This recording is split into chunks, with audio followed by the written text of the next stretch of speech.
Ce soir,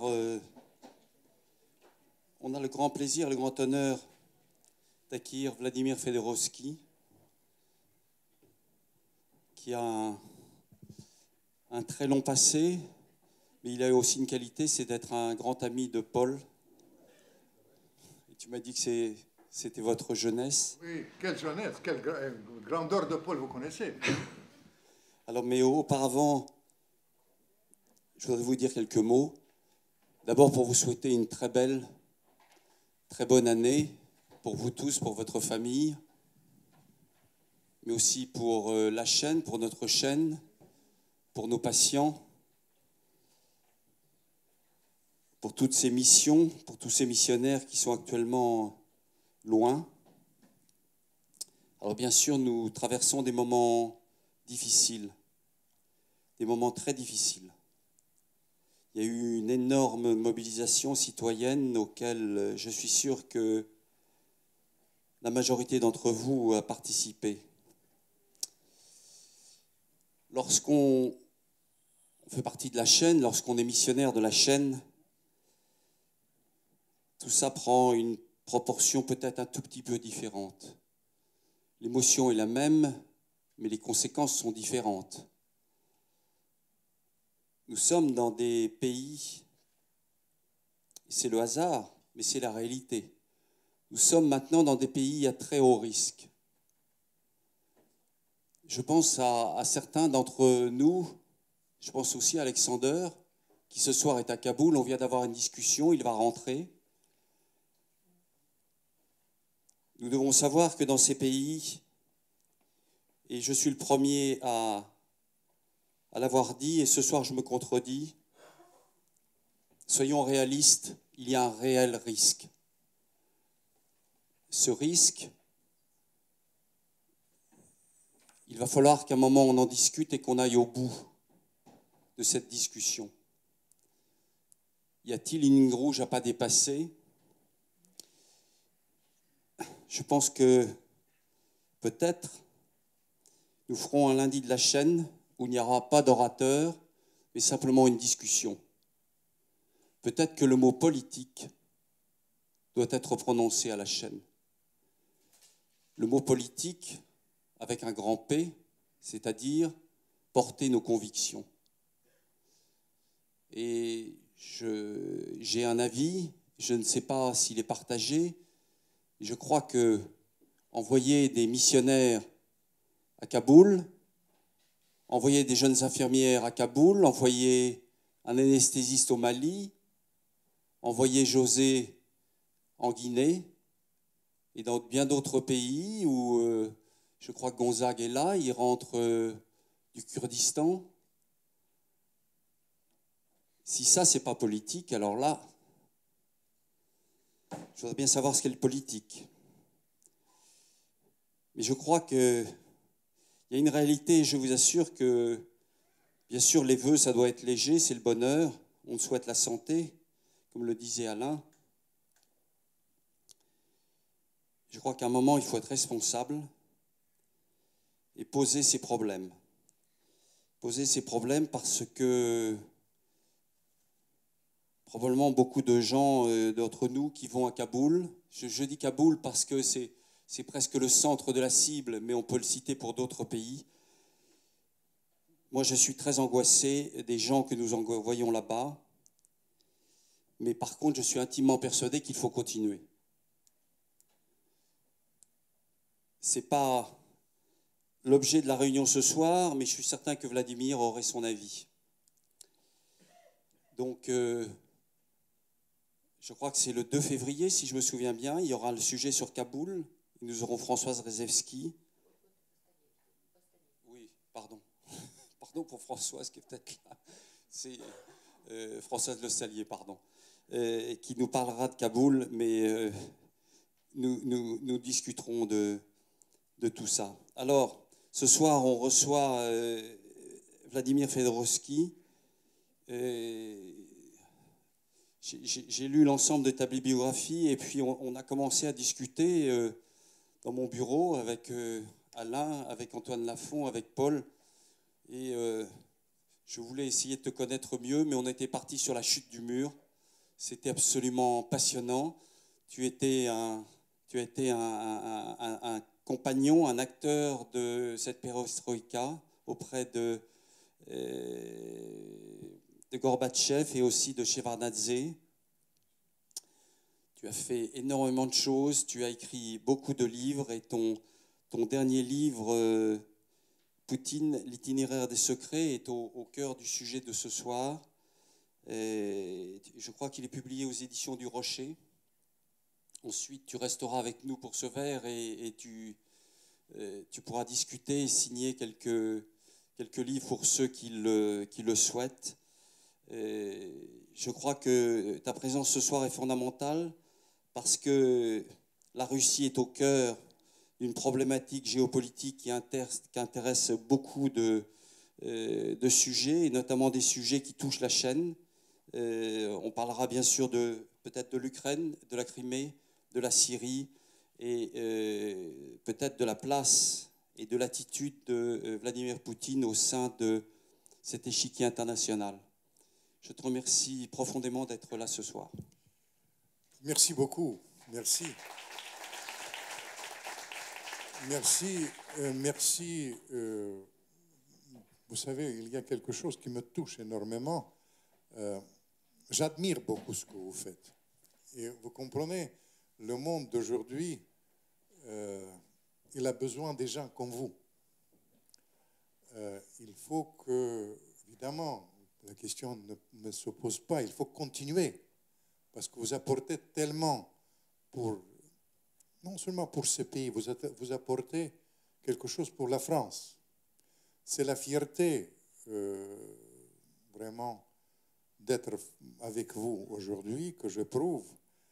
Et surtout pendant ces événements, quand on éprouve tout ça, le peuple français a réagi d'une manière extraordinaire. Il faut le dire. Mais détrompez-vous. Le monde politique doit être à la hauteur de ça. Parce qu'avec les horreurs qui se sont passées, c'est les limites qui sont passées. On a dit, on est tous juifs, on a dit, on est tous Charlie, mais au-delà de ça, le diable se trouve dans les détails. Le diable se trouve dans votre action. Il faut que la politique soit à la hauteur de ce que vous faites.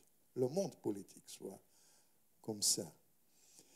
Et puis, il y a un autre aspect. Quand on discutera, vous me permettez, je ne serai pas tellement politiquement correct quand je vais répondre à tout ce que vous voulez. Parce qu'un autre aspect qui me gêne beaucoup, et je pense qu'avec ce qui se passe, on ne peut plus être politiquement correct.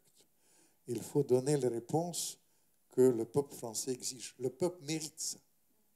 Vous comprenez? Et ça, c'est les choses dont on va parler. À propos de la Russie, c'est vrai que la Russie de Poutine, on a décidé que je raconte Poutine. Je peux vous faire 3 ou 4 heures sur Poutine. On m'a donné, habituellement, c'est 40 minutes, c'est ça? Je dois vous raconter au moins 5 Poutine, mais il y a quand même une affaire préalable par rapport à ce qui se passe dans la crise actuelle. Il y a les aspects dont vous parlez. Vous êtes vraiment l'ambassadeur de la France qu'on aime dans ces pays, le meilleur ambassadeur. C'est ça qui peut changer la donne. Ce n'est pas la représentation officielle, mais les gens comme vous, les gens qui sont concrètement dans les choses. Et dans la crise actuelle, il y a aspect évidemment international. Il ne faut pas qu'on se trompe de l'adversaire. Il ne faut pas qu'on ne voit pas une sorte de hiérarchie de ce qui se passe. Et je dois vous dire, comme préalable, de mon propos, que la Russie n'est pas l'adversaire de la France. Dans la longue lutte qui nous attend, c'est une lutte impitoyable contre l'islamisme, contre l'intolérance. Le peuple russe, c'est vraiment l'allié de la France. Il faut établir la hiérarchie dans les affaires Et si on dit que c'est une lutte mondiale impitoyable, il faut construire cette alliance. Je suis de l'avis de mon ami Hubert Védrine qui pense que la lutte efficace contre l'islamisme n'est pas concevable sans la participation du peuple russe. Deuxième chose que je voudrais vous dire aussi, que non seulement les politiques en France doivent être à la hauteur de ces enjeux, mais la politique internationale aussi doit être construite pas dans le flou. Quand on dit l'alliance contre l'islamisme, et nos amis américains font l'alliance avec l'Arabie saoudite et Qatar, qui ont financé, comme vous le savez bien, l'islamisme, le même, malgré tout. Malgré tout le flou et politiquement correct dont je participe largement quand je parle avec la télévision, je suis très sceptique. Il faut créer les alliances à long terme. Et je pense que vraiment, dans cette lutte, il faut le construire d'une autre manière qu'on a fait pendant cette période post-communiste, qui était une des raisons, disons, des échecs que nous éprouvons aujourd'hui sur le plan international. Je vais vous dire quelques mots en préalable pour entrer dans le détail aussi sur le fait que le phénomène de Poutine et la crise actuelle avec la Russie provient de cette période post-communiste. Nous étions autrefois à la hauteur, tu as parlé de la perestroïka, Gorbatchev, Eltsine, Shevardnadze, Yakovlev, etc. Mais j'aurais pu élargir. Je pense que la période de la sortie du communisme, c'était une période extraordinaire et détrompez-vous, ça aurait pu changer bien autrement. Ça aurait pu terminer par la guerre civile, par l'apocalypse mondiale, n'oublions pas que la Russie, à l'époque, a eu 10 000 têtes nucléaires, et finalement, la sortie du communisme, ça s'est passé. Jean-Paul II, une fois en ma présence, disait « C'est un miracle, la sortie du communisme sans effusion du sang, la chute du mur de Berlin, etc. etc. » Et après, il y avait la période post-communiste. Il faut faire attention. Et il faut retenir, quand je vous ai parlé, que la Russie n'est pas l'ennemi de la France, et surtout n'est pas l'ennemi, disons, de l'Occident. Je remonte à cette période post-communiste parce que je dois vous dire, le ratage extraordinaire, aussi extraordinaire que la réussite de la sortie du communisme sans effusion du sang, c'est la période post-communiste. Je me reviens à mes conversations avec les Américains pendant cette période. Ils disaient, moi j'ai des origines ukrainiennes, comme j'ai participé activement à la chute du communisme, j'ai fréquenté à l'époque beaucoup les Américains, ils me disaient, Vladimir, nous ne voulons pas la Russie forte, nous voulons la Russie faible et l'Ukraine forte. Ils pensaient me faire plaisir. Et un vieux diplomate que j'étais à l'époque, je leur disais, faites attention, si vous pratiquez ça, il y aura une réaction. D'ailleurs, l'Occident a pratiqué déjà ça après la Première Guerre mondiale.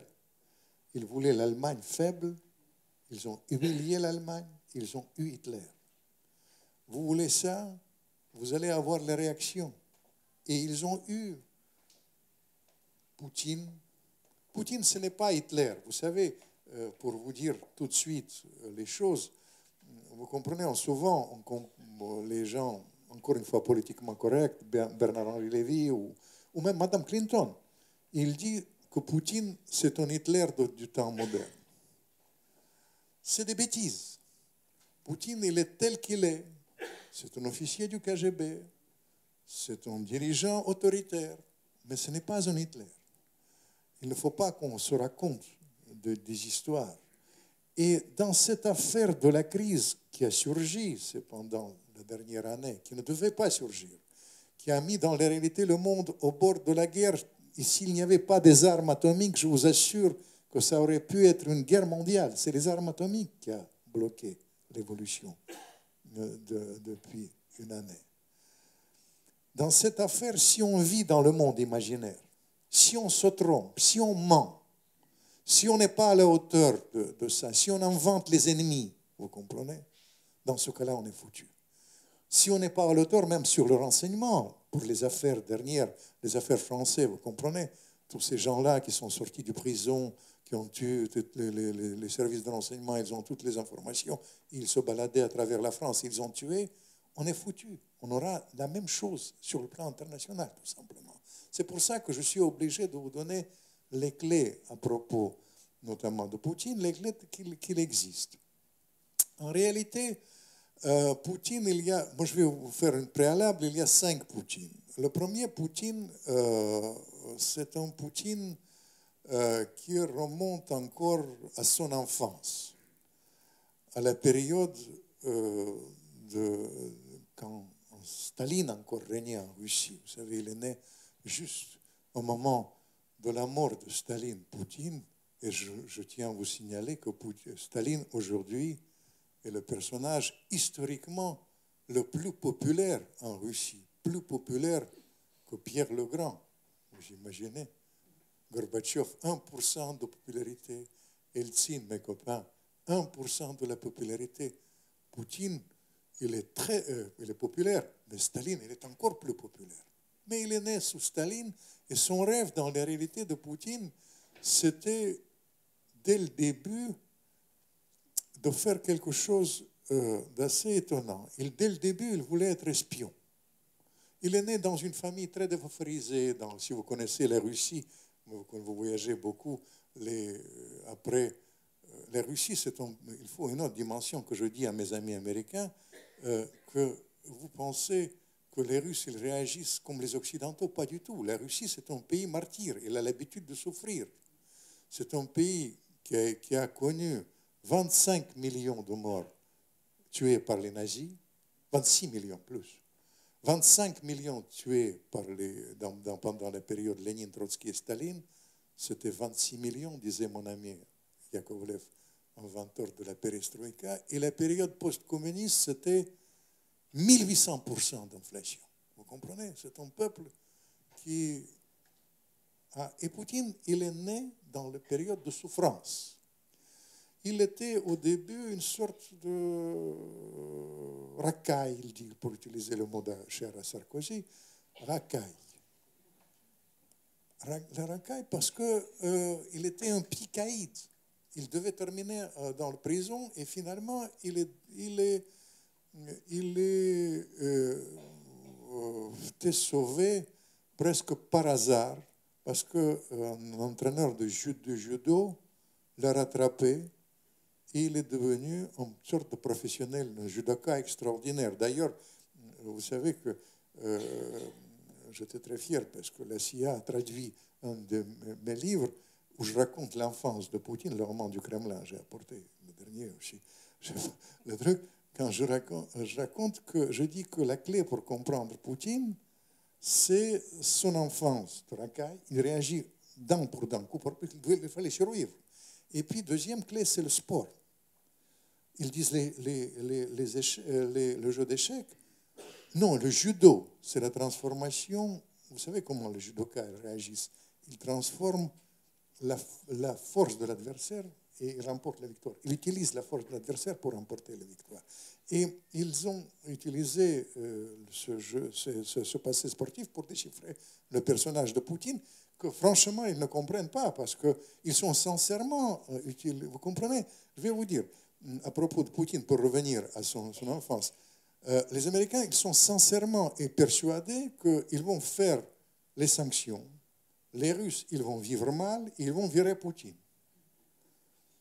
Avant la crise, Poutine, juste une parenthèse, il a eu 60% d'avis favorables. Aujourd'hui, 91 d'avis. C'est pas bidon. 91 d'avis favorables. C'est les choses. Ils ont vécu mal, ils ont réagi comme autant de... Comme, vous savez, pour comprendre ce peuple, il faut assimiler cette affaire de souffrance, mais aussi son passé, ses fantasmes, etc. Il faut lire Tolstoï. pour comprendre comment ils vont réagir. Autrement, c'est les choses comme ça. La jeunesse de Poutine, c'était tout cela dans l'appartenance du peuple. Deuxième aspect, et ça, c'est évidemment, il faut prendre en compte, je dis Poutine, ce n'est pas un Hitler, en revanche, il était formé comme un officier du KGB. C'est une mentalité particulière, je raconte ça aussi, comment ils sont formés dans mes livres, etc.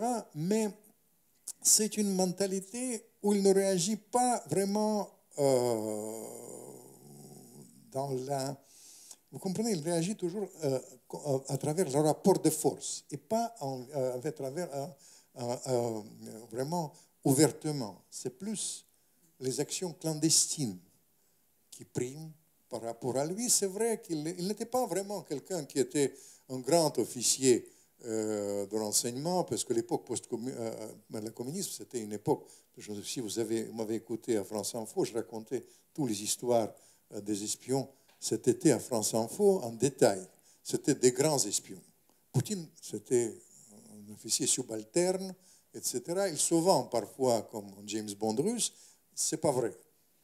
Mais en revanche, la mentalité, c'était ça. Jusqu'à 89, il a travaillé en Allemagne comme un officier subalterne, et puis il y avait la réunification d'Allemagne. Si on me posait la question, j'aurais pu vous raconter comment ça s'est passé. Mais après, il y a deuxième Poutine. Deuxième Poutine, c'est la période quand je l'ai connu. Il était repêché à partir de 89 et 96 par le maire démocratique de Saint-Pétersbourg. Pour les initiés, peut-être il se souvient, Sobchak, il s'appelait, vous connaissez. Qui était, vous savez, un présidentiable beau parleur, présidentiable avant l'heure, et par conséquent, il sera tué politiquement et peut-être même physiquement après. Mais c'était un personnage qui était, il était affolé par ce qui se passait, parce que c'était un personnage dans le monde de corruption totale assez pur, paradoxalement. Et les Russes disaient, c'était l'époque déjà quand on était aux affaires, et les Russes, ils disaient, on m'a nommé milliardaire. C'est-à-dire, hier vous étiez, je ne sais pas, directeur de cet hôpital, demain l'hôpital vous appartient pour une somme symbolique. Hier vous êtes ministre de gaz, demain vous êtes l'homme le plus riche de la Russie, ou même du monde. Des milliards de dollars, et ces millions de dollars en espèces circulaient en Russie. Et mon ami Sobchak, il était affolé qu'il sera piégé par les pots de vin. Et il a pris consciemment, officier du KGB, pour vider son antichambre. Et Poutine devient au début son secrétaire, après son adjoint, jusqu'à 1996. Il gère Saint-Pétersbourg d'une manière, à la place d'ailleurs du maire, puisqu'il a délégué beaucoup, etc. Et il est devenu gestionnaire de Saint-Pétersbourg. Deuxième Poutine. Troisième Poutine, c'est la période de magouille d'Eltsine. Je vous ai dit, j'ai toujours apprécié cette période de la fin du communisme. Tout à l'heure, on a parlé que cette période est liée avec deux personnages. Ils se haïssaient, Eltsine et Gorbatchev, tous les deux, ils ont 1% d'avis favorable aujourd'hui pour les Russes. Mais pour autant, c'était une période assez extraordinaire, parce qu'on a sorti du communisme sans effusion du sang. Et après, il y avait la période quand Eltsine, il était aux affaires. À partir de quand ils ont la fin de l'Union soviétique, 91, vous vous souvenez le putsch de Moscou, etc. Vaguement, peut-être, vous vous souvenez de ça. Eltsine, il était aux affaires. Eltsine, on le présente d'une manière simplifiée souvent en Occident. On dit que aujourd'hui, il est présenté comme une sorte d'ivrogne. Comme ça, tandis que Eltsine, il a eu une sorte de flair dans la réalité quand il était en opposition.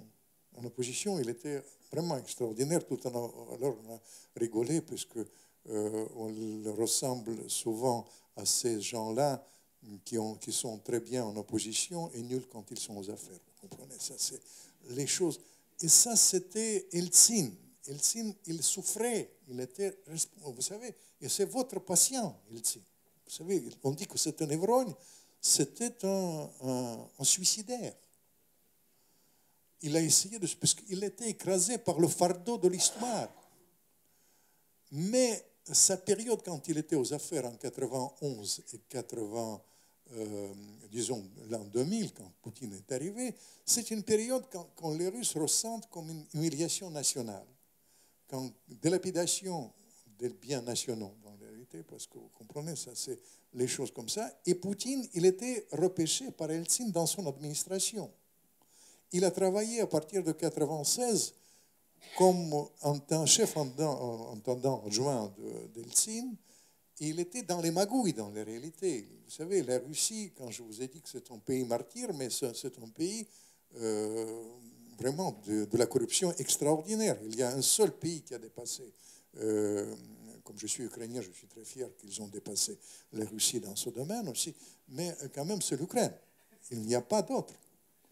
Vous savez, des milliards de dollars qui sortaient des centaines, une seule année, 150 milliards de dollars, vous comprenez, c'est les sommes ahurissantes. Évidemment, Poutine, il était paradoxalement, évidemment, dans le centre de ça. Il était dans l'administration de ça, il était loyal envers ce système. C'est une émanation de système. Il était choisi par Eltsine, je vais vous dire, en 1999, quand Eltsine il était aux abois. On m'a raconté quand il était choisi, c'est le petit ami de la fille d'Eltsine qui a géré le pays à la place de son père, dans la réalité, qui a suggéré à Eltsine, quand il pensait qu'il serait jugé. Moi, j'ai bien connu Eltsine. Il vivait dans l'angoisse.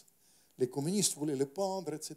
Tout ça, c'était une souffrance. En plus, le pays, vous comprenez, c'était les crises continuelles, la guerre en Tchétchénie, les choses comme ça. Eltsine, il était dans cela. Et à un moment donné, en 1999, quand il comprenait qu'il ne peut pas continuer comme ça, il cherchait l'échappatoire. Il ne le trouvait pas. Et ce garçon, ce petit ami de sa fille, il a dit, mon président, vous avez l'adversaire qui vient des services secrets, qui est proche du KGB. Prenez un officier du KGB. Vous avez un adversaire qui est nationaliste, prenez plus nationaliste. Vous avez l'adversaire qui est en bonne santé, vous êtes légume, vous n'arrivez pas à articuler.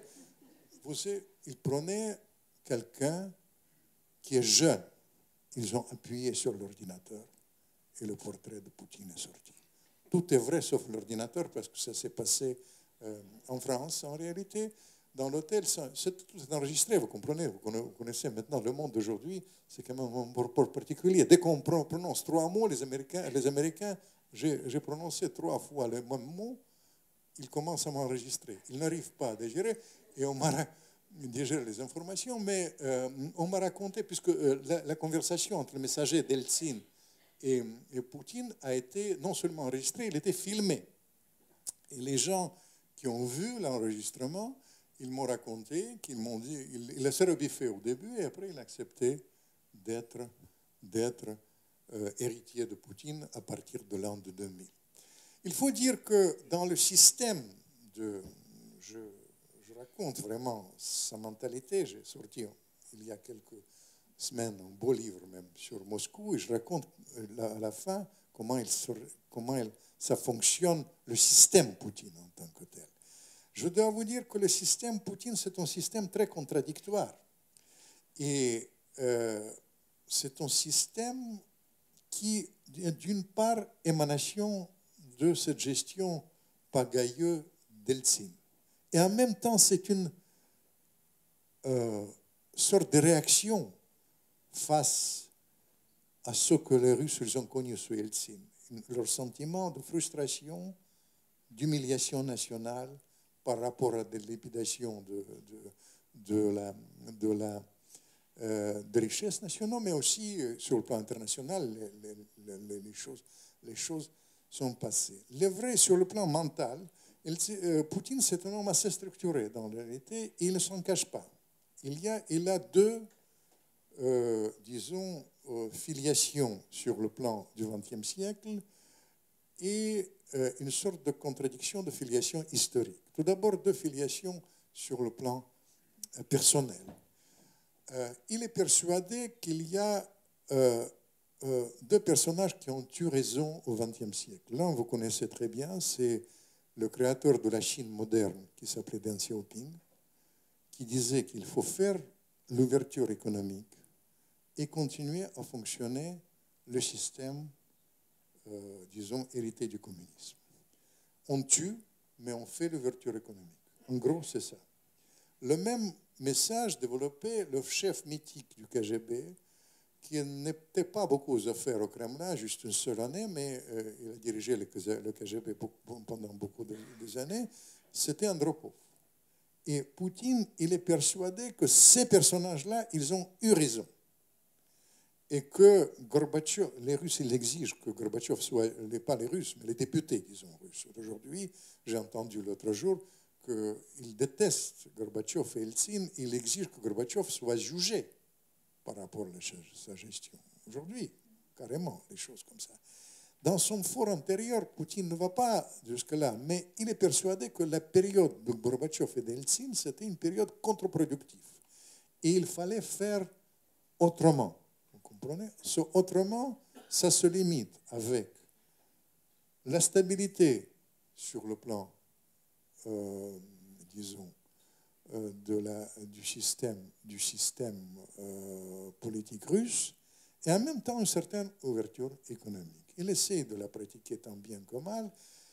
Le verrouillage, ça signifie le verrouillage de la presse, qu'il n'y a pas d'opposition, le verrouillage vraiment du système judiciaire et toutes les conséquences qui sont là. Dans la foulée, il faut dire qu'il a combattu un système de la corruption totale quand il y avait 6 groupes, ou disons 8 groupes au total, qui ont dirigé le pays, financé le pays, qui ont vraiment dilapidé la Russie. C'est le système oligarchique, les Russes appellent. Mais la réalité de Poutine, qu'à la place du système oligarchique d'Eltsine, qui étaient les copains de sa fille, etc., il a placé d'autres oligarques qui viennent simplement de son milieu, des services secrets de Saint-Pétersbourg, de coopératives. Quand il a travaillé au Saint-Pétersbourg, c'est aussi oligarchique. Vous comprenez? Deuxième point, ça c'est le point plus contradictoire. Sur ce plan de système, je ne vous cache pas qu'avec ce que je faisais pendant la perestroïka, parce que franchement, j'étais cofondateur d'un des premiers partis démocratiques en Russie, et on voulait faire quand même l'ouverture. Nous sommes tout le contraire de ce que le verrouillage du pays.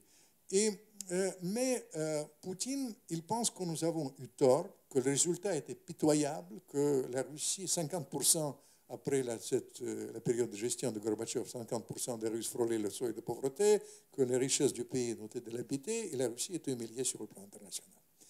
Sur le plan international, il considère aussi que la période Gorbatchev et Eltsine, c'est une période désastreuse. L'humiliation de la Russie sur le plan international, qu'on a jeté les cartes n'importe comment, les atouts n'importe comment sur le plan international, il dit je ne pratique pas, et là vient la double disons, référence par rapport sur le plan international de Poutine. C'est une référence qui remonte encore à l'Empire. Est-ce que vous me suivez ou bien vous commencez? Parce que vous savez, je vais vous dire, le plus intéressant, peut-être qu'on posait les questions, parce que vous savez, les Russes, ils sont très longs. Je vous ai raconté les choses parce que, vous comprenez, je me demande franchement, parce que j'ai parlé quand même longtemps déjà, c'est ça? Vous savez, je me demande que, je vous dis que Poutine, il a une autre vision sur le plan international, et vous me posez les questions. Peut-être c'est mieux. On va améliorer, on va faire la perestroïka. Parce que vous comprenez, j'en ai tellement de choses à vous raconter dans la réalité sur le fond, qu'il faut qu'on choisisse.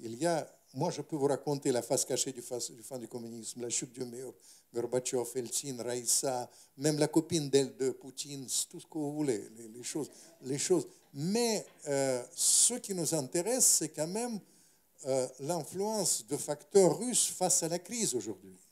Moi, je suis persuadé que la crise internationale d'aujourd'hui est liée avec les erreurs majeures qui ont été commises par tout le monde. J'utilise même la phrase, je vais te dire la réalité, je pense que c'est le triomphe de l'idiotie diplomatique. Mais comme on vit, et comme j'adore les Français, je suis francophile, je suis très fier des Français aujourd'hui, on ne peut plus raconter n'importe quoi. Moi, je suis persuadé que la limite avec ce qu'on a vécu est dépassée. Maintenant, le monde politique doit être à la hauteur des enjeux. Et je pense que les analystes, notamment sur le plan international, on doit être aussi à la hauteur. On ne peut pas accepter ça. Et c'est pour ça que, franchement, au lieu de vous raconter, faire le panorama de ça, je vous dis les éléments qu'il faut évoquer. À mon sens, l'Ukraine, à mon sens, la Crimée, à mon sens, Poutine, l'islamisme, l'Occident, l'efficacité des actions, les erreurs éventuelles des Américains face à ça. Tout ça, c'est l'amoncellement des choses. Mais je me demande, dans mon fort intérieur, que c'est la meilleure chose pour structurer ça, c'est vos questions. Parce que de toute manière, vous allez me poser des questions, et comme ça, on va un tout petit peu, disons, brusquer la litanie russe avec mon accent. Voilà. On fait ça comme ça? Oui, Vladimir, tu as donné le bon ordre, parce que la première chose, l'Ukraine. L'Ukraine, c'est une crise. Moi, je ne vous cache pas que mon père était ukrainien, un vrai ukrainien, etc., etc. Je suis assez bouleversé par ce qui se passait en Ukraine, etc. Et je suis absolument persuadé que la crise pouvait être évitée. Ce qu'on a vécu, c'est une création d'un grand foyer de tension internationale qui va durer, hélas, je prédis, parce qu'on est dans l'impasse. L'impasse, ça se limite qu'il n'y a pas de victoire militaire contre, les gens qui veulent, comme on appelle, séparatistes, ou d'autres appellent les indépendantistes, etc., rebelles ukrainiens. Et en même temps, il n'y a pas de solution politique. Vous savez, tout le monde campe sur leur position, etc. On a créé une crise majeure qui aurait pu engendrer la guerre mondiale, s'il n'y avait pas des armes atomiques, à partir d'une situation qui ne devait pas se créer. Ça. Et je vous dis ma perception que tout le monde est fautif. Comment ça s'est passé avec l'Ukraine? Soyons très clairs. L'Ukraine, c'est un pays qui a énormément souffert. Soyons dans les choses comme ça, parce que je vous ai donné le chiffre de mon ami Alexandre Yakovlev, 25 millions de morts dus aux efforts de Trotsky et de Staline, mais parmi ces 25 millions, il y avait 6 millions minimum, les Ukrainiens disent 8 millions de gens qui ont été morts par la famine provoquée par Staline. Consciemment, j'ai un dossier comme ça, quand Staline exige utiliser la famine comme une arme politique. C'est-à-dire ils ont consciemment provoqué l'Ukraine pour éliminer. Vous savez, les paysans ukrainiens étaient assez riches, alors il fallait collectiviser à l'époque, il fallait éliminer les paysans riches par la famine. Ils sont quand même, vous savez, si j'utilise le mot de Trotsky, il disait nettoyage définitif de la Russie. Lénine exigeait la même chose. Tout ça, c'est des choses effroyables. L'Ukraine, c'est un pays de souffrance, d'une part. D'autre part, comme ce n'est pas un pays homogène. Les Ukrainiens n'aiment pas que je dise ça, mais en réalité, je dois dire la vérité qu'il y a 3 Ukraines. Il y a l'Ukraine, même sinon 4. Il y a l'Ukraine qui n'était jamais liée avec la Russie. C'est l'Ukraine occidentale, qui a vécu historiquement sous l'Empire austro-hongroise, qui vomit les Russes, qui ne veulent pas entendre parler. Il y a l'Ukraine centrale qui hésite toujours traditionnellement. Il y a l'Ukraine occidentale c'était les régions qui étaient transférées autrefois par Lénine, parce que vous savez, je vais vous dire, les bolcheviks, ils changeaient les frontières à sa guise. Staline, il changeait les frontières à sa guise. Il voyait que les paysans ukrainiens, ils sont très riches. Qu'est-ce qu'il faut faire? Il faut ramener, à l'époque c'était le langage, la dictature du prolétariat, la classe ouvrière. La classe ouvrière, ça se trouve dans les régions qui sont révoltées maintenant. C'est Donbass. Il faut rattacher le Donbass à l'Ukraine, comme ça on va équilibrer les choses comme ça. Khrouchtchev, picole un tout petit peu, le déjeuner bien arrosé. Il faut justement, d'ailleurs, faire revenir son dossier, parce que Khrouchtchev, il était dirigeant de l'Ukraine. Il était responsable direct de ces 6 millions de morts. Millions de morts. Et le dossier existait. Il fallait récupérer le dossier dans la foulée. Il faut faire un cadeau aux dirigeants ukrainiens. Il transfère la Crimée en 1954. Ça s'est passé sans un mépris total de la vie de la population, de ce que les autres voulu, n'ont pas voulu. On fait les choses. La Crimée est une question à part. La question occidentale, l'Ukraine, 3 pays. Et depuis l'indépendance, l'Ukraine n'a pas créé, hélas, une sorte d'un pays homogène. Il y avait des controverses, et ça, c'est le problème qui existait. C'est un problème qu'il fallait gérer, mais pour ça, il fallait avoir un Mandela ukrainien. C'est quelqu'un de la vision. Et les dirigeants ukrainiens, ils ont une autre particularité. Je vous ai dit que je suis très fier d'Ukrainiens, qu'ils ont dépassé les Russes dans la corruption. C'est le pays, un des pays, certainement même le pays le plus corrompu de l'Europe. Les dirigeants pro-russes, les dirigeants anti-russes, pro-occidentaux, anti-occidentaux, la première chose, ils remplissaient les poches. Ils plaçaient leurs maîtresses, leurs petits enfants, etc. Ils remplissaient les poches. Toute l'histoire de l'Ukraine indépendante, le problème, la corruption. Troisième problème de l'Ukraine, c'est un problème de transformation de l'économie soviétique vers l'économie de marché. L'Ukraine est en retard par rapport à ça. C'est une économie très spéciale, d'ailleurs souvent liée avec la Russie. Je vous évite les choses historiques, parce que historiquement les Russes et les Ukrainiens sont liés, mais c'est une autre affaire. Il y a les liens économiques très profonds. 30% des entreprises ukrainiennes physiquement appartiennent aux Russes. Les gens, maintenant, ça c'est énorme. Les choses, le poids économique, ce n'est pas seulement la dépendance du gaz, du pétrole, etc., mais il y a les liens comme ça, le pays comme ça. C'est un pays qui a changé plusieurs fois les présidents. Il y avait les présidents occidentaux, neutres, pro-russes. Le dernier président qui était élu autrefois, pendant la crise, qui était aux affaires, un certain Yanukovych, c'était un président très corrompu, etc., qui, dans la réalité, c'était un personnage très bizarre qui jouait, la première chose, qui était hyper corrompu, évidemment, mais deuxième chose, il jouait un jeu, le chaud et le froid. Il a entretenu un message pendant des années, un message d'illusion totale, et le peuple ukrainien l'a cru.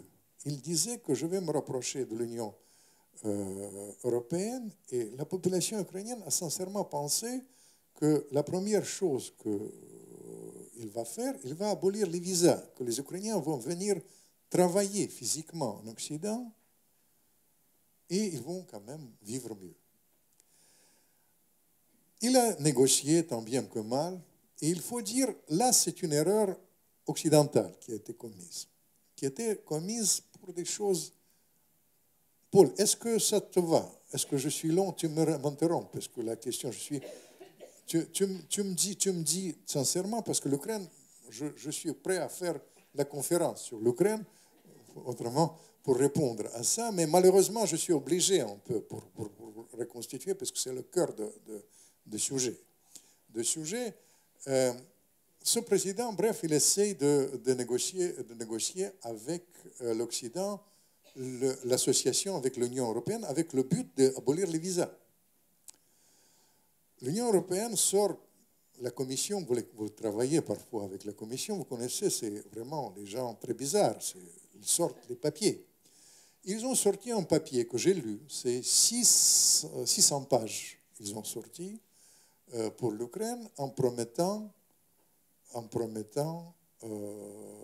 l'association avec l'Ukraine et en accompagnant cela avec le chèque de 500 millions de dollars. Je vous signale que la transformation de l'économie ukrainienne exige 35 milliards de dollars, immédiatement.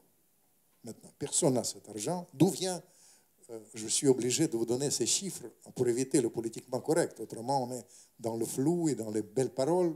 Et ça, c'est des choses comme ça. Qu'est-ce qu'il fait face à cela, Poutine, avec son antécédent d'homme des services secrets? Il a dit, l'Occident, à l'époque, il a eu plein de pognon, il sort le chèque de 15 milliards de dollars. Il a dit, l'Occident vous donne 500 millions, je vous donne 15 milliards.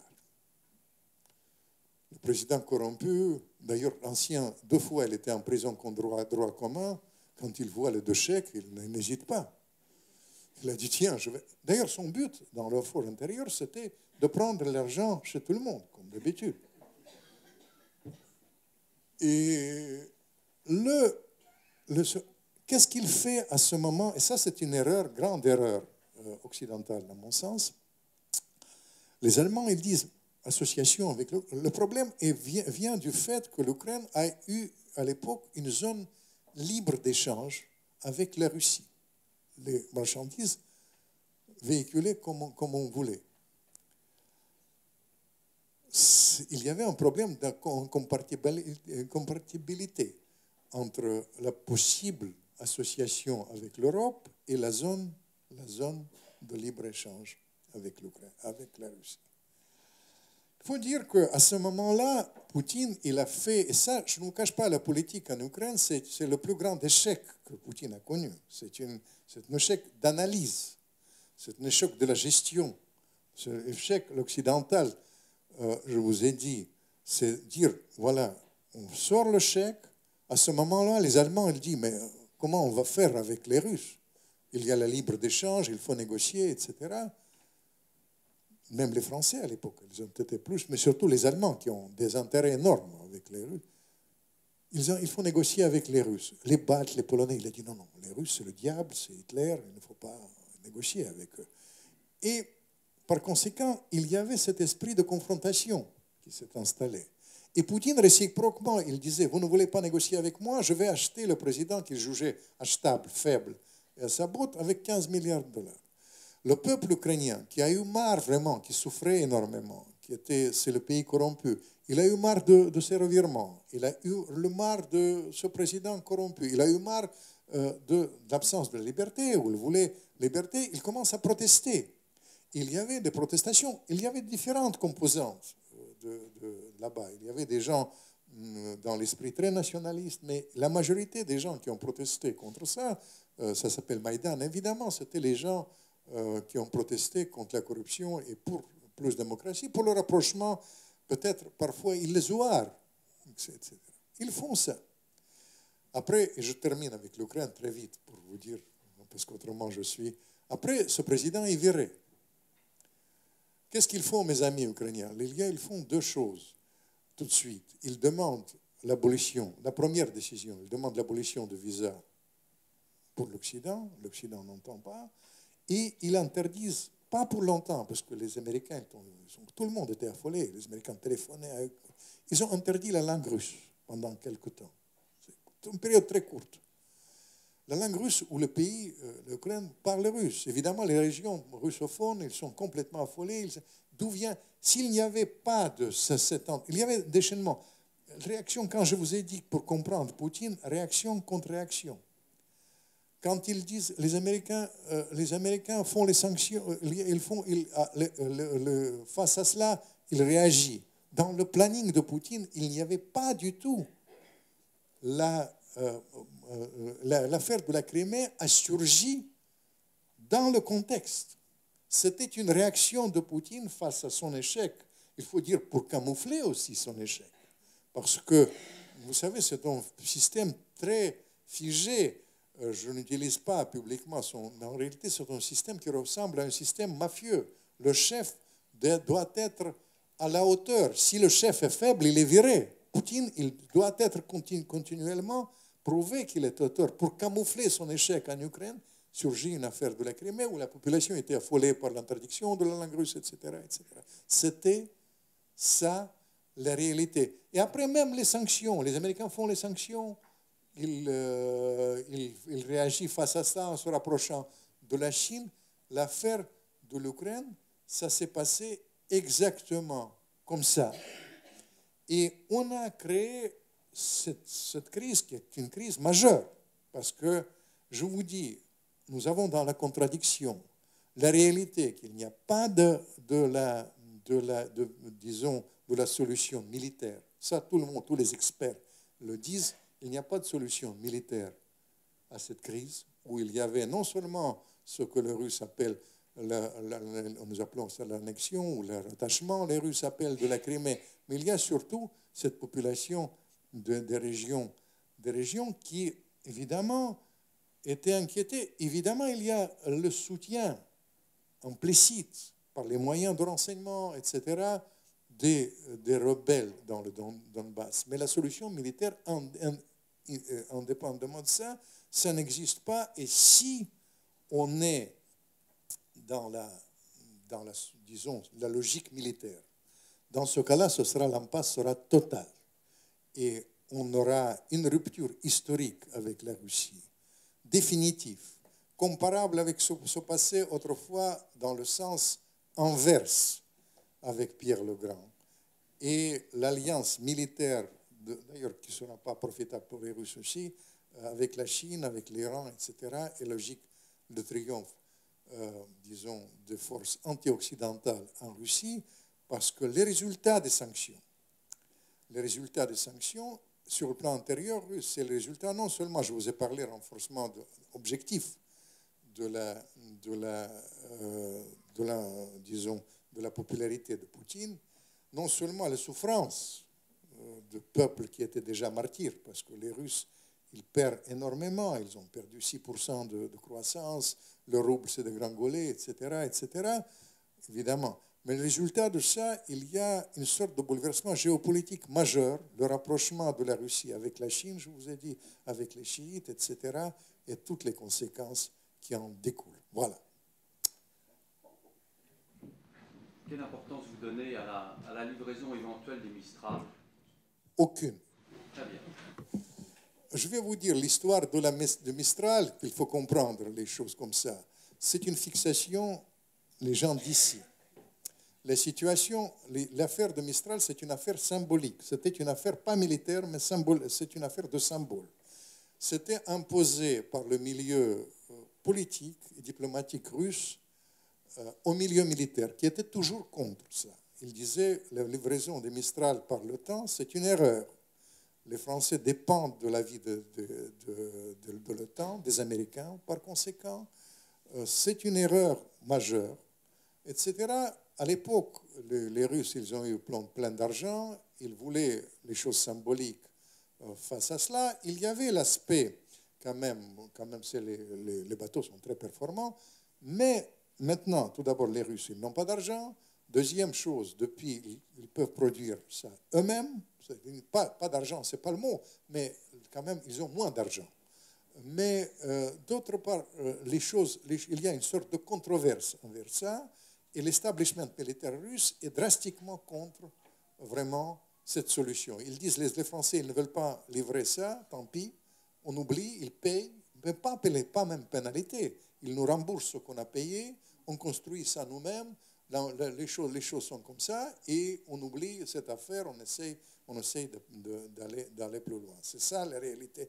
Les Américains, ils ont fait une hystérie vers ça parce que c'était symbolique. Sur le plan de signification militaire, les Mistral, ils n'ont pas aucune vraiment d'importance. Voilà.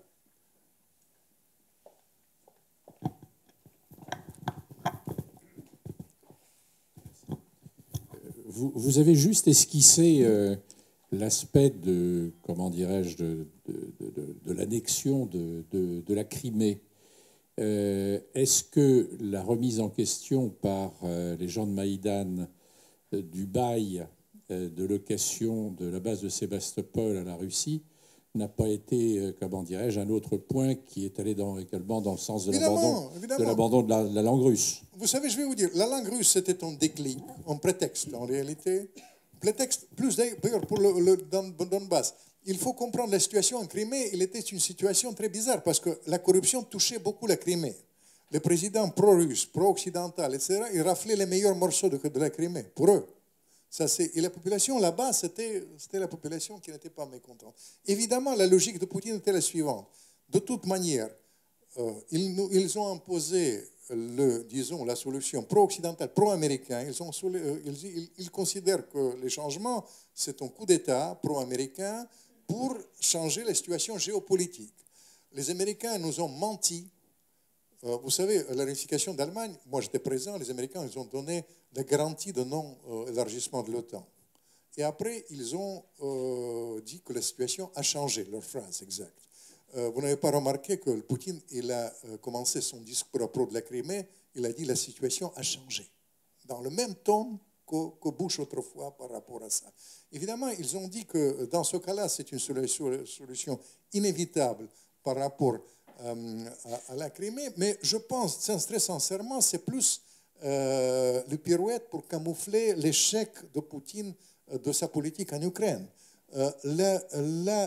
L'influence de cette affaire sur la politique intérieure russe était beaucoup plus importante parce que, vous comprenez, la Crimée a donné, vous savez, la majorité des Russes, plus de 91% soutient, considèrent que la Crimée c'était traditionnellement russe, etc., que c'était une affaire farfelue, que légalement la population a voté. D'ailleurs, vous savez, je veux dire, le problème que j'ai par rapport à ça, s'il y a une vote selon les critères occidentaux en Crimée, en dehors de présence russe, etc., moi, je vais vous dire, ma perception que de toute manière, la population aurait voté ça. C'est ça la réalité. C'est très difficile à dire ça d'une manière directe à mes amis ukrainiens, mais la réalité, c'est la réalité. On ne peut pas les choses. Moi, je vais vous dire, le prix qu'il a payé, c'est un prix exorbitant. Quand on faisait mon affaire, quand j'étais aux affaires, la première question qu'on posait, c'est le prix de la politique étrangère. Vous comprenez combien ça coûte, la politique. Et la Crimée, ça coûte les sanctions, ça coûte de roubles, mais ça a des répercussions sur le plan intérieur russe. Avant l'affaire de la Crimée, l'opposition pro-occidentale, disons libérale, existait en Russie. Aujourd'hui, ça s'est limité à une sorte de dissidence. L'opposition pro-occidentale n'existe plus. Ce qui existe en revanche, et ça, c'est un vrai danger. D'ailleurs, qu'il faut réfléchir, parce que je vais vous dire, le problème là, pourquoi je vous parle d'une manière très ouverte aujourd'hui aussi, parce qu'on est dans l'analyse très floue par rapport à la Russie. La logique des Américains, ils ont, je vous ai dit, très persuadés, la sanction, la population vive mal, ils virent Poutine. Les sanctions, Poutine plus jamais populaire, la Crimée, les Russes. Et sur le plan intérieur, la création d'un pôle hyper-nationaliste, qui est vraiment, maintenant il y a le nationalisme par rapport à Poutine, ça existe un pôle nationaliste. Poutine est en quelque sorte, pour réfléchir sur les choses comme ça, vous connaissez comment ça se passe dans les négociations, etc., il faut penser non seulement à vos intérêts, mais il faut penser à l'équilibre des intérêts. Pourquoi on a réussi la sortie du communisme? Parce qu'on a pensé à l'équilibre des intérêts, on pensait aux intérêts des autres, des partenaires. Et Poutine, il est dans la situation telle qu'elle existe aujourd'hui, il y a l'opposition hyper-nationaliste qui existe bel et bien, qui peut représenter l'alternative beaucoup plus dangereuse. Il est au dos du mur, dans la réalité. S'il n'agit pas, il n'a pas beaucoup de marge de manœuvre. Les sanctions, la baisse de rouble, etc., il est obligé d'aller du côté de la Chine sur le plan international et il est obligé, en quelque sorte, de se renchérir sur le plan nationaliste pour exister. Vous comprenez?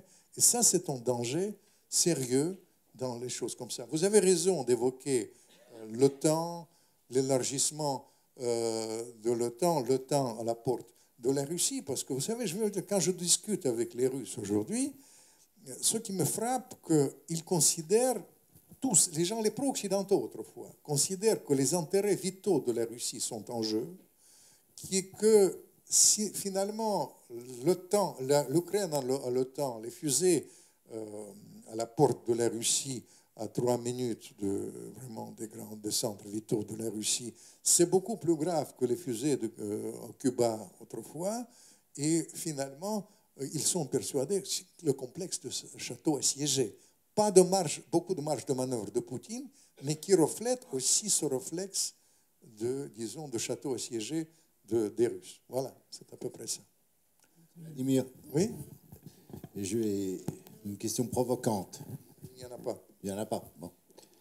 Est-ce que quelque part, tu ne regrettes pas l'Union soviétique? Je prends les exemples et je parle aux Russes. Tu sais, Gromyko, prenons Gromyko. Ouais. 25 ans ministre des Affaires étrangères, qui a réglé les problèmes du Attends, monde. mais j'ai travaillé pour Gromyko, il n'y a pas de problème. J'assume. Oui, J'assume. C'est-à-dire, Non, mais tu est-ce sais, que je vais te dire, quand tu dis que truc, Staline tu est l'homme le arrives, plus tu arrives à quelque chose, tu arrives à la question essentielle qu'on doit débattre, et je vais faire même mon livre sur ça, pas le prochain, c'est les vraies histoires d'amour, c'est après 40 ans. Ça s'appelle La volupté des neiges, les lettres inédites de Grande Catherine, de Pasternak, pour oublier tout, pour les choses. Mais après, je vais faire le roman de la Révolution russe. Et ça, c'est un problème que je ne voudrais pas imposer mon point de vue, mais c'est un problème qui est dans ta question. Tout d'abord, 85% des Russes regrettent l'Union soviétique. 85% des Russes ne regrettent pas le communisme. Les Russes sont schizophrènes. Tout est son contraire. Vous avez remarqué. Ça, c'est votre domaine, madame, n'est-ce pas? Ça, c'est d'une part. C'est la même chose, l'Union soviétique.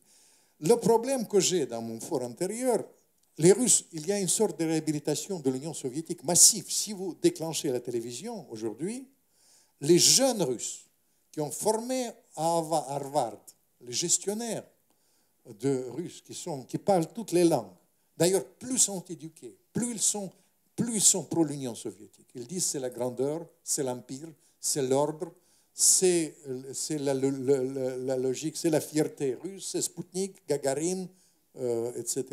Et ça, c'est les choses comme ça. Mon problème que je travaille vraiment sur ce livre. Le problème, c'est que ce système, je suis désolé pour blesser les gens qui ne sont pas de mon avis, mais comme je vous ai promis de ne pas mentir, je considère que ce système était criminel dès le début. Vous comprenez, c'était un système qui était basé sur l'assassinat massif. C'est ça la réalité. Les concepteurs de ce système, ils savaient ça.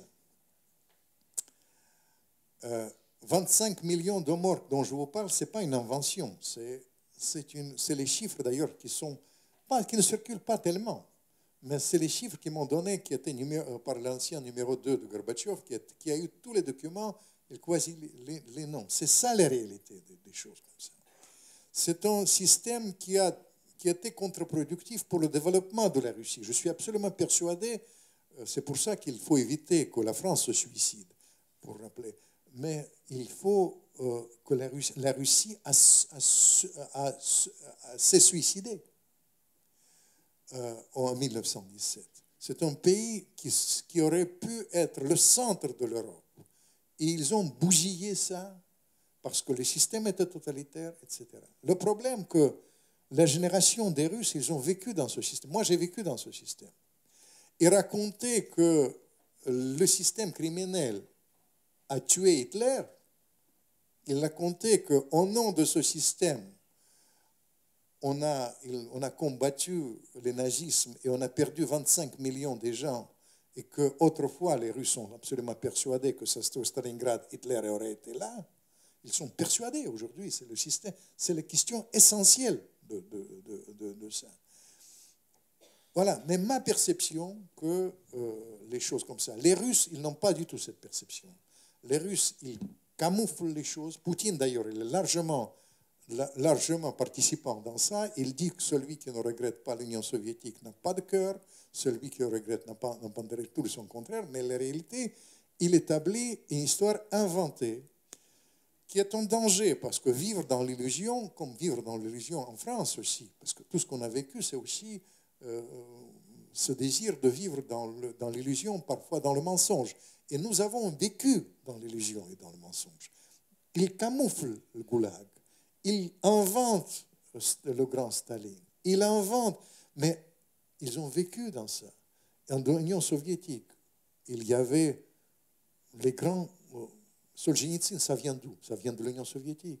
Sakharov, ça vient d'où? Gorbatchev, ça vient d'où? Ça vient de l'Union. Gagarine, ça vient d'où? J'aurais pu vous continuer la liste. C'est les grands cinéastes, Eisenstein, etc. Tout ça, c'est très difficile, les choses. Ils prononcent le mot de l'Union soviétique au concert, ils sont ovationnés. Le meilleur titre des gens aujourd'hui, c'est l'artiste de peuple de l'Union soviétique, pas de la Russie, de l'Union soviétique de préférence. Vous comprenez? C'est les choses comme ça. Mais dire que notre engagement, moi j'étais engagé pour détruire ça. Je me suis engagé, risqué ma vie pour être franc, de ça. Je ne pense pas qu'on a eu tort. Je ne pense pas qu'il y a une contrebalance, que la chute du mur, la liberté à l'Est, la liberté quand même, il y a les élections en Russie, il y a le droit de voyager en Russie. Et finalement, je vais vous dire pourquoi je gueule tellement par rapport aux néophytes d'aujourd'hui sur le plan international.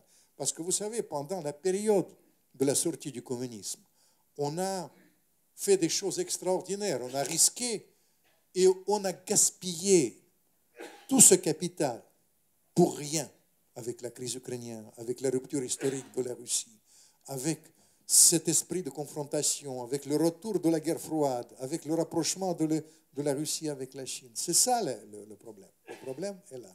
Mais enfin, il y a d'autres choses, parce qu'il y a le poids de l'histoire aussi. Il y a dans ce poids, Poutine l'a dit, vous étiez nuls. Et nous avons combattu le nazisme. Nous avons gagné ça. Et puis, le pays était analphabète, et maintenant, c'est un pays alphabète, etc. Et les Russes, ils sont fiers de leur passé soviétique. Voilà, c'est ça le problème. Oui, ça marche là? Oui. Bonjour. J'aurais souhaité avoir votre éclairage sur les relations, la politique russe par rapport à l'Iran et de ce fait, les conséquences sur la crise syrienne. Vous savez, je vais vous dire, ça c'est une question très importante dans l'invité. Parce que, vous comprenez, ça reflète l'analyse de Poutine et des Russes face au Proche-Orient et le phénomène islamiste. C'est ça qui est l'enjeu. Il considère que l'Occident, il est dans l'angélisme et dans les erreurs fatales face à ce phénomène-là. Depuis des années, on a parlé, j'ai raconté 2 fois déjà dans la voiture, on a parlé avec Paul, et puis on était tout à l'heure, on a parlé dans le petit comité. Je me rappelle de mes conversations, je connaissais bien Chirac, qui était russophile, il nous a aidés pendant l'affaire de Putsch, etc. Et il m'a raconté ces conversations en tête-à-tête avec Poutine, etc. Et Poutine, depuis des années, quand Chirac était président, il développait cette thèse-là. L'Occident se trompe de l'adversaire. Il mène une politique très bizarre, dans la réalité, une politique de marginalisation de la Russie, affaiblissement de la Russie, tandis que les vrais ennemis sont ailleurs. Le vrai ennemi, la guerre mondiale, a commencé. Poutine, d'ailleurs, il l'a dit aux Américains le 11 septembre. Vous savez comment ça s'est passé? Quand il a vu, il a une faculté extraordinaire de toucher le président américain à n'importe quel moment. Le seul, le téléphone rouge, pour éviter la clash nucléaire. Et quand il a vu à la télévision les murs, les tours, il a pris le téléphone tout de suite et il a dit « Nous sommes avec vous ». Et comme il connaissait, c'est lui qui a donné aux Américains le nom de Ben Laden. Il dit que nous sommes avec vous, la guerre mondiale a commencé, c'est la guerre contre l'islamisme. Et Bush qui pensait il a dit qu'est-ce qu'on peut faire en retour? Il a dit rien. On est vraiment dans la même barque. Les Américains non seulement n'ont fait rien, ils ont fait la bouclier, ils ont fait l'Ukraine, ils ont fait tout. Il a dit vous jouez ça. Mais Chirac me l'a raconté, il disait toujours la thèse guerre mondiale. Et nous sommes dans l'allié face à cela, face à l'islamisme, etc. Vous donnez les armes nous n'avons pas de fixation par rapport à Assad. Simplement, l'alternative à Assad réel, c'est l'État islamiste.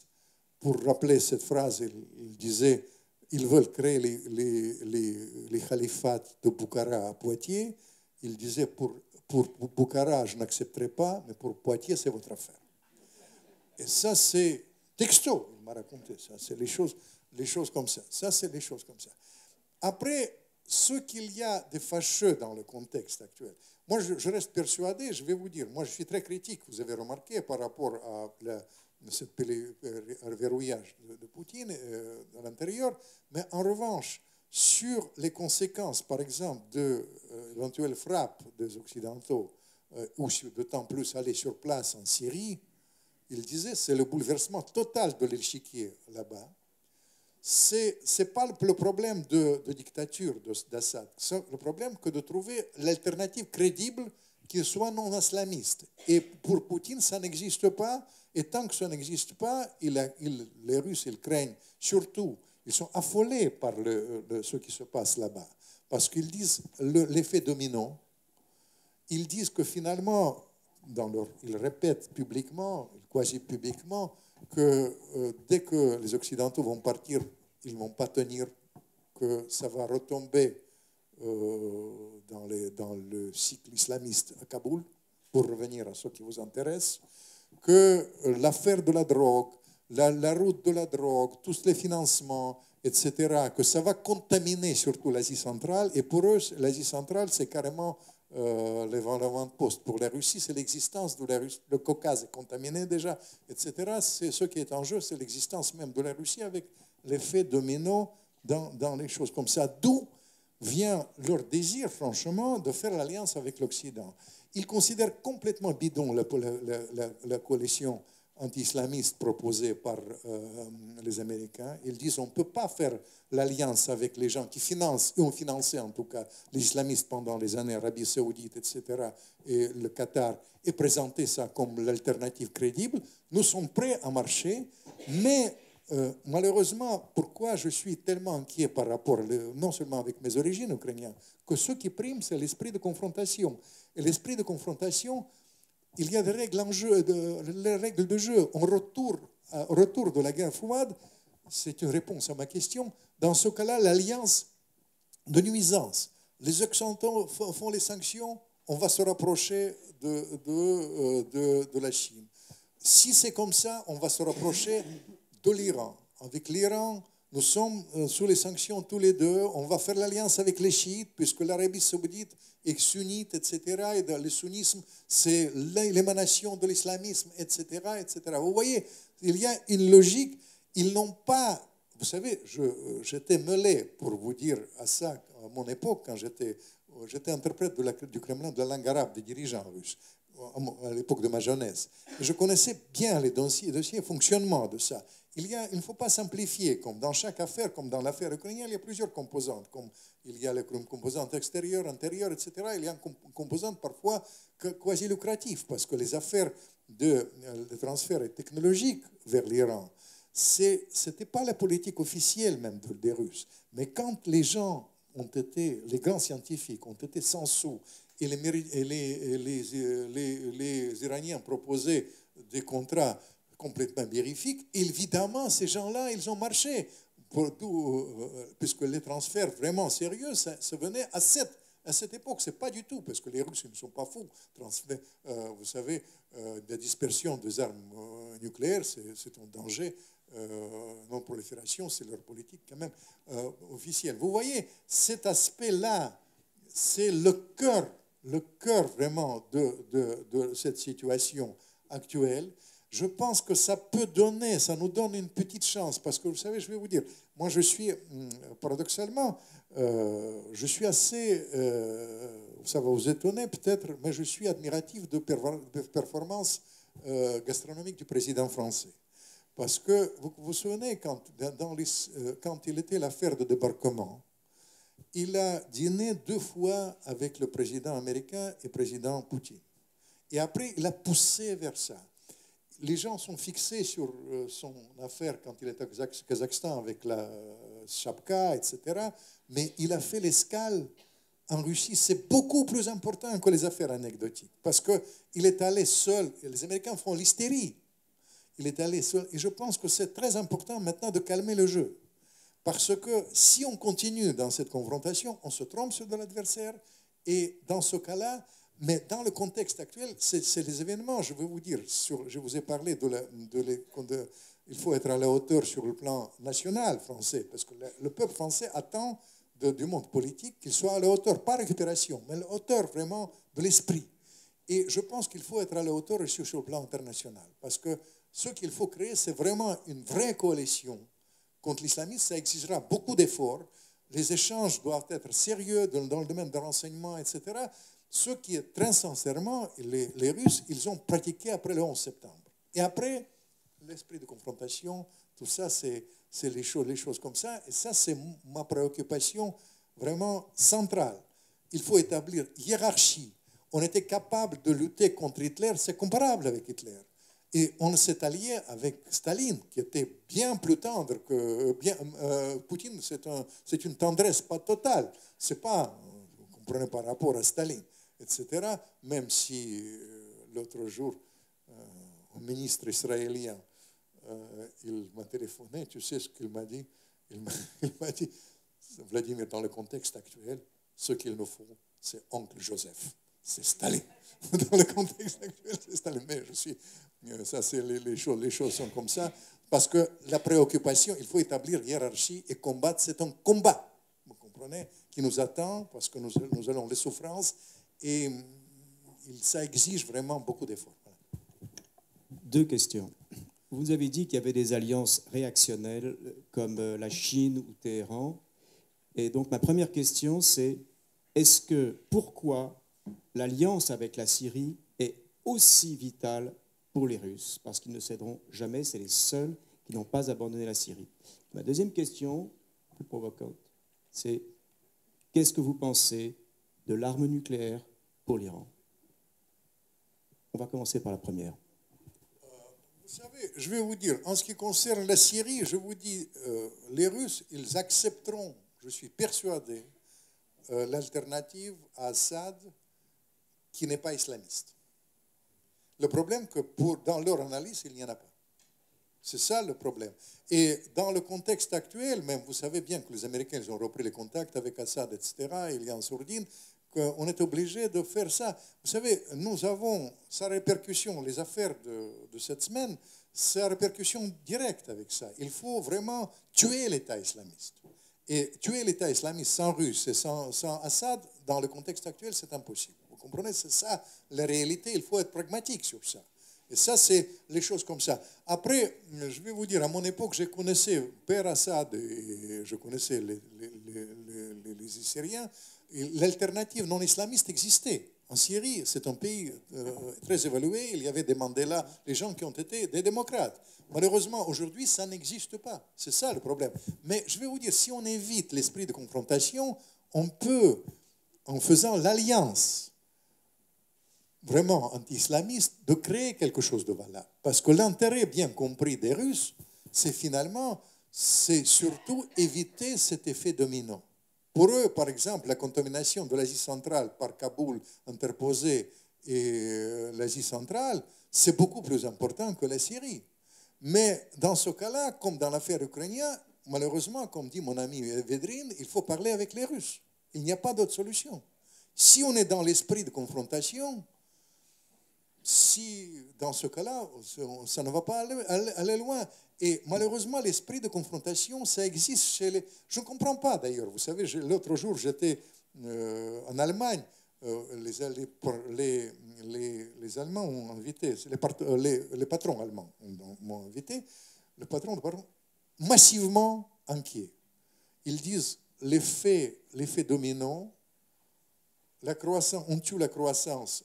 Ils sont très inquiets par rapport, par exemple, aux pays anti-russes, Pologne, les pays baltes, et puis sa répercussion sur l'Allemagne. On tue la croissance en Allemagne, on tue la croissance en Europe. Les intérêts vitaux est en jeu massivement, les choses comme ça. Et j'ai dit, mais c'est bizarre, mais pourquoi ils font ça? Les Américains ont fixation sur le Mistral, sur les choses, Poutine, Hitler, n'importe quoi. Il a dit, détrompez-vous, ils veulent tuer les concurrents. Ils veulent tuer les concurrents européens. Le patron, moi j'ai dit, il y a des patrons allemands, j'étais toute ma vie un pro-américain. J'étais nourri par les Américains. Je commence à poser les questions. Deuxième question qu'il m'a posée, il a dit, détrompez-vous, il y a 2 solutions de la sortie de la crise traditionnelle, c'est l'inflation et la guerre. Il n'y a pas d'inflation, qu'est-ce qu'il nous reste? La guerre. Vous comprenez? Et ça, c'est amoral. Ça, c'est les choses dangereuses. En ce qui concerne la pollution nucléaire, évidemment, ça c'est un danger énorme. Parce que vous connaissez, encore une fois, pour revenir à une question de débat, disons, intellectuel, l'Union soviétique, c'était un grand pollueur. La vie humaine ne comptait pas. Et évidemment, ça vient de cela. Parce que, tout d'abord, il y a les stations, notamment en Ukraine, il y a des Tchernobyl en puissance. Il ne faut pas oublier ça, même dans le domaine, etc. Il y a le problème de prolifération nucléaire dont on a parlé, l'Iran, etc., etc. Il y a tout un tas, non seulement de dangers qui nous guettent, évidemment, mais la réponse dans mon fort intérieur, c'est encore une fois la seule que je vois, le seul lueur de l'espoir, que les chocs qui sont provoqués, notamment par les événements comme ça, comme de la semaine dernière, va nous faire comprendre à tous que nous sommes dans la même barque, qu'il faut éviter la confrontation, chercher les solutions et surtout vraiment voir très clair où sont les vrais ennemis. C'est le problème nucléaire, c'est l'ennemi. Le problème de l'environnement, c'est l'ennemi. Le problème de l'islamisme, c'est l'ennemi. Mais quand Obama, dont j'ai publié la première biographie, pas moi-même, mais dans ma collection, avant tout le monde, je connais Obama, il m'a désenchanté. Mais quand il dit les Russes comme sont Ebola, attendez, mais comment ils vont réagir? Les Russes ne vont... De Gaulle, une fois, il a prononcé « Je vous aime, la Russie éternelle » l'Europe de l'Atlantique à l'Oural. Jusqu'à l'heure actuelle, les Russes ils veulent acheter les Mistral. Jusqu'à l'heure actuelle, les symboles, ça joue. Mais quand ils prononcent ce genre de phrase, ça ne rime à quoi? Vous comprenez? Et c'est pour ça que je suis persuadé que la seule solution, c'est le dialogue et les performances, soyons gentils avec les Français, gastronomiques du président français. Bon, je n'ai pas encore posé ma question. Peut-être une dernière question. Une dernière question très facile. En fait, ma question, c'est la suivante. En fait. Poutine, en fait, elle propose maintenant aux forces de l'opposition syrienne et aux forces de gouvernement syrien de se réunir à Moscou. Je voulais savoir, en fait, votre avis sur la sérieuxité de Vladimir Poutine sur la négociation de paix entre l'opposition syrienne et le régime. Une chose. Deuxième chose, en fait, vous parlez de l'existence d'un alternatif moderne en Syrie. La Syrie, elle a fait depuis 1946 17 présidents. Ils étaient tous modernes, ils étaient tous tolérants, ils étaient tous pour la paix, ils étaient tous pour que la cohabitation entre toutes les religions de la Syrie. Donc, l'alternative à Assad, qui était bien moderne, existait dès le départ, mais sauf que la Russie ne l'a pas vu. Voilà, merci. Ça, vous avez raison, que les Russes, je trouve qu'il n'a pas joué, les Russes n'ont pas vu, il a existé avant le commencement des événements. Malheureusement, ça n'existe plus, c'est ça la réalité.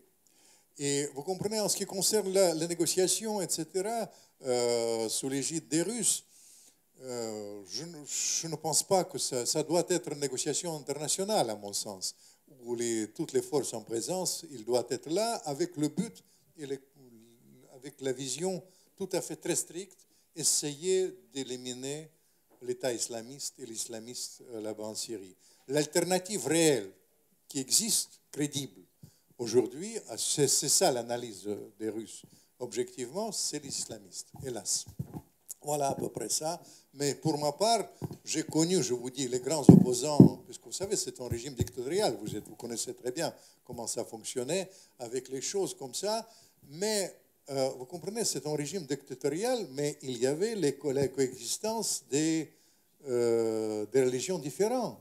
N'oubliez pas que sous le régime dictatorial, c'était quand même pas la primauté de charia et de l'État islamiste. C'est ça qu'il faut penser à ça. Moi, je pense que le préalable de ça, c'est quand même une certaine apaisement international. Et dans le cas de ces apaisements, l'affaire du Proche-Orient, ça doit être sur la table des négociations. Les Russes, ils peuvent jouer un rôle dans cela, mais peut-être pas d'une manière vraiment la manière mener les négociations à Moscou. Peut-être ça, c'est quand même peut-être. Je ne crois pas à ce genre de solution. Je pense aux négociations plus larges. Dernière question. C'est plus une remarque qu'une question.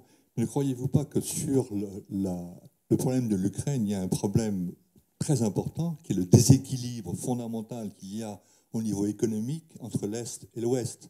entre l'Ouest qui est agricole et pauvre et qui est complètement subventionné par la région Est de l'Ukraine, beaucoup plus industrielle et très proche des Russes.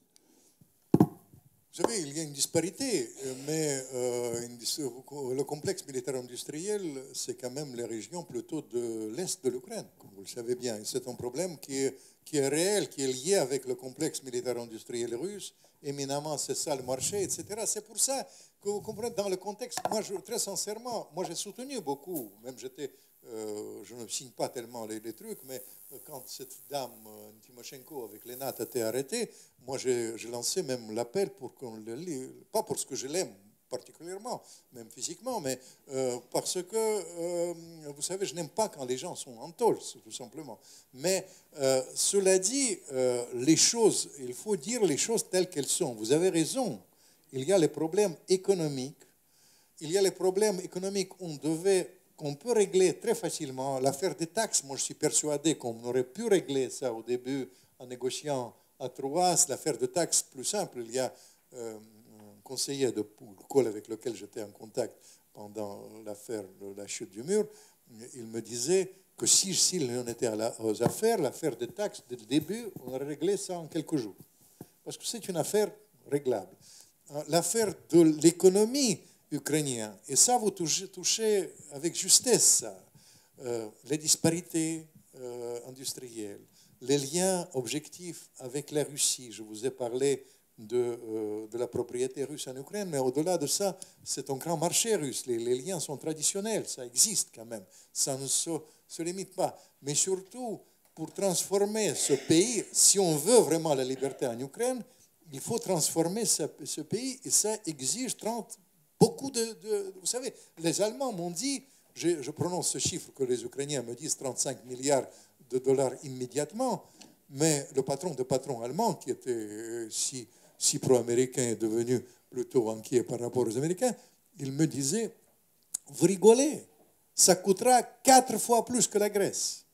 C'est-à-dire, il faut lancer le plan Marshall en Ukraine, où tout le monde doit être associé. On doit être dans la rationalité, pas dans le mensonge, pas dans le politiquement correct, pas dans les appels à la Bernard-Henri Lévy, mais dans le détail. Vous comprenez? C'est ça la réalité.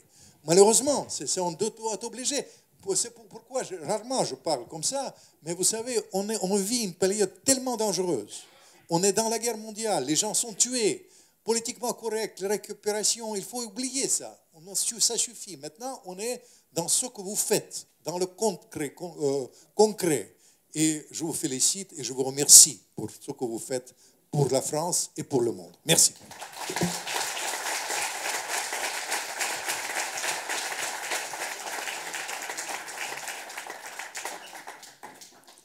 Merci beaucoup, Vladimir, de nous avoir fait ce tour comme ça et nous avoir emmenés dans des problématiques qu'on ne connaissait pas toujours très bien.